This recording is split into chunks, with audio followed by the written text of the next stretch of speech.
Hello বন্ধুরা, আশা করি সকলে ভালো আছেন। উষ্ণ গরম জলে চিংড়ি মাছ দিয়ে দিন, আর তা দিয়ে বানিয়ে ফেলুন অসম্ভব টেস্টি একটা রেসিপি। আপনারা কল্পনাও করতে পারবেন না অল্প তেল মশলা দিয়ে এত সুন্দর একটা টেস্টি রেসিপি এইভাবে বানানো যায়।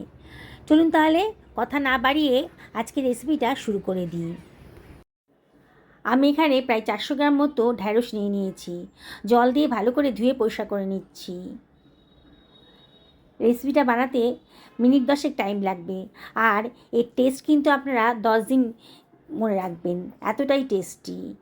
আমি জল থেকে তুলে নিয়ে এবার ভেন্ডিগুলোকে একসাথে গোছ করে নিচ্ছি। এবার ছুরি দিয়ে মাথার দিকের অংশটা কেটে বাদ দিয়ে দিচ্ছি, বোটার দিকের অংশটাও কেটে বাদ দিয়ে দিলাম। এইভাবে কাটবেন, তাহলে খুব তাড়াতাড়ি ভেন্ডিগুলোকে কাটা হয়ে যাবে। আর একটু চেক করে দেখে নিতে হবে যে ভেন্ডির ভেতরে কোনো পোকা টোকা আছে কি না। ভেন্ডিগুলো বেশ বড় বড় সাইজের ছিল বলে আমি মাঝখান দিয়ে কেটে নিচ্ছি। এইভাবে সমস্ত ভেন্ডিগুলোকে আমি কেটে নেব। বললাম তো, বানানোটা একেবারেই সোজা। বিগিনার্সরাও একবার দেখলে পরে এই ভেন্ডি রেসিপিটা বানিয়ে ফেলতে পারবেন। আর একবার যদি বানিয়ে খান না বন্ধুরা, এই স্বাদ কিন্তু আপনারা ভুলতে পারবেন না। কাটা হয়ে গেছে, একটা পাত্রের ভেতর নিয়ে নিয়েছি। এর ভেতর দিয়ে দিলাম হাফ টেবিল চামচ মতো লবণ, 1/4 টেবিল চামচ হলুদের গুঁড়ো, আর 1/4 টেবিল চামচ লঙ্কার গুঁড়ো। আর এর ভেতরে দিয়ে দিচ্ছি 1 টেবিল চামচ সর্ষের তেল। এবার হাত দিয়ে সব কিছু খুব ভালো করে মিশিয়ে নিচ্ছি। খুব ভালো করে ভেন্ডির সাথে মশলাগুলো মিশিয়ে নিতে হবে, যাতে প্রতিটা ভেন্ডির টুকরোর মধ্যে মশলাগুলো কোট করে যায়। দেখুন হয়ে গেছে, সরিয়ে রাখলাম। আমি একটা মাঝারি সাইজের পেঁয়াজ নিয়ে নিয়েছি। পেঁয়াজের খোসাটা আমি কেটে বাদ দিয়ে দেব। এবার পেঁয়াজটাকেও আমি ঝিরিঝিরি করে কেটে নিচ্ছি। আমি যে পরিমাণ ভেন্ডি নিয়েছি তাতে একটা পেঁয়াজই যথেষ্ট। যদি ভেন্ডির পরিমাণটা বাড়ান তাহলে পেঁয়াজের পরিমাণটাও বাড়িয়ে দেবেন। একটা ছোটো সাইজের টমেটো নিয়ে নিয়েছি, আগে থেকে ধুয়ে পরিষ্কার করে নিয়েছিলাম। টমেটোটাকেও আমি কুচি কুচি করে কেটে নিচ্ছি, সরিয়ে রাখলাম। আমি একটা কড়াই গরম করতে দিয়ে দিয়েছি, তার মধ্যে গরম জল বসিয়ে দিয়েছি। জলটা যখন উষ্ণ গরম হয়ে গেছে তখন আমি প্রায় 300 গ্রাম মতন চিংড়ি মাছ দিয়ে দিলাম, আর 1/4 টেবিল চামচ দিয়ে দিলাম হলুদের গুঁড়ো, 1/4 টেবিল চামচ লঙ্কার গুঁড়োও দিয়ে দিলাম।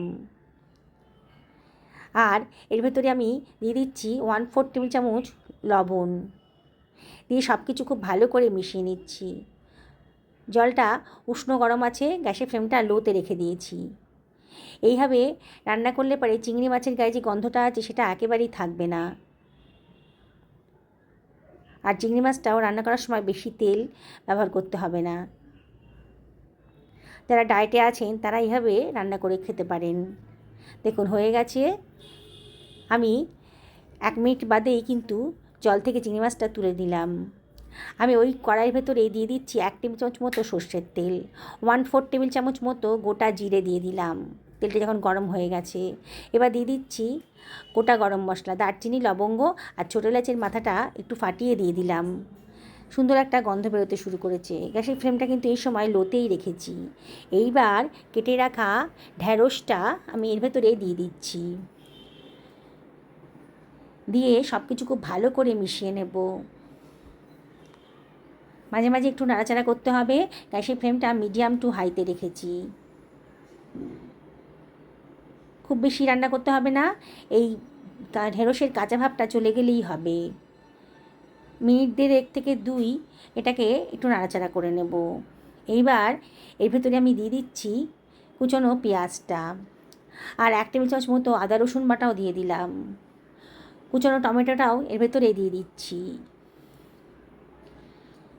এবারে এর ভেতরে আমি দিয়ে দিচ্ছি 1 টেবিল চামচ মতো লবণ। আমি যখন ঢ্যাঁড়সটা ম্যারিনেট করেছিলাম তখন কিন্তু একটু লবণ দিয়েছিলাম, তাই লবণটা কিন্তু একটু বুঝে শুনে দিতে হবে। আবারও সব কিছু খুব ভালো করে মিশিয়ে নিচ্ছি। গ্যাসের ফ্লেমটা মিডিয়াম টু হাইতেই রেখেছি। মাঝে মাঝে একটু নাড়াচাড়া করে দেবো। এবার এর ভেতরে দিয়ে দিচ্ছি 1/4 টেবিল চামচ মতো হলুদের গুঁড়ো, হাফ টেবিল চামচ ধনের গুঁড়ো, হাফ টেবিল চামচ জিরের গুঁড়ো দিলাম, আর দিয়ে দিচ্ছি হাফ টেবিল চামচ লঙ্কার গুঁড়ো। লঙ্কাটা অবশ্যই নিজেদের পছন্দ মতো দেবেন। দিয়ে আবারও সব কিছু খুব ভালো করে মিশিয়ে নিচ্ছি। একেবারে নতুন ধরনের একটা ঢ্যাঁড়সের রেসিপি। এই রেসিপিটা খাওয়ার পর আপনাদের অন্য কোনো ঢ্যাঁড়সের রেসিপি আর খেতে ইচ্ছা করবে না, এতটাই টেস্টি।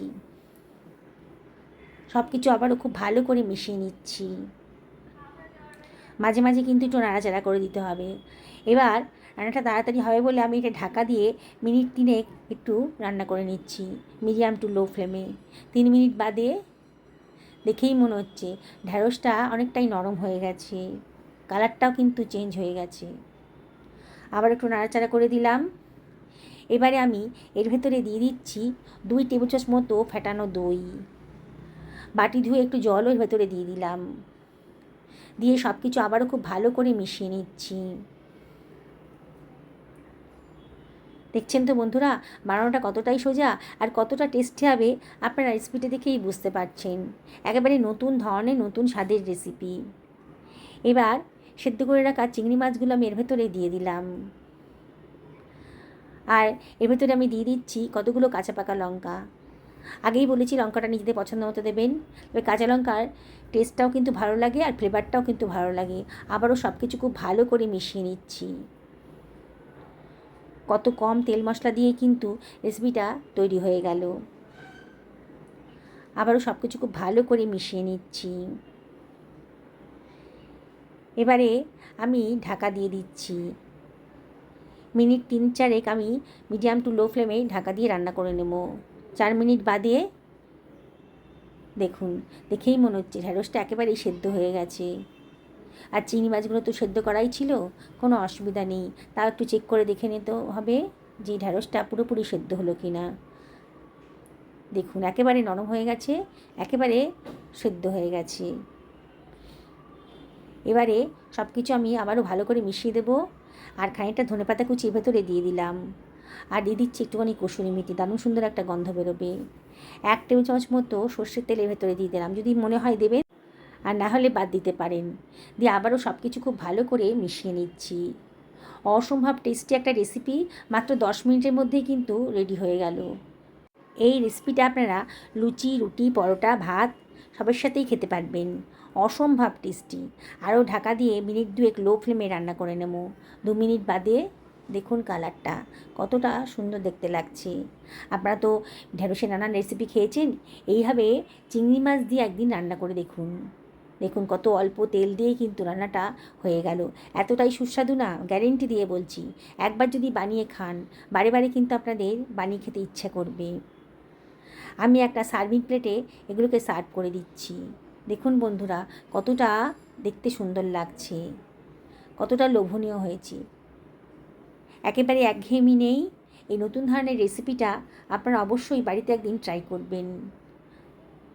দেখুন যেসব বন্ধুরা রেসিপিটা দেখছেন অথচ এখন আমাকে সাবস্ক্রাইব করেননি, তাদেরকে আমি রিকোয়েস্ট করবো আমার চ্যানেলটা সাবস্ক্রাইব করার জন্যে। আর ফেসবুকের বন্ধুদেরকে রিকোয়েস্ট করবো আমার পেজটা ফলো করার জন্যে।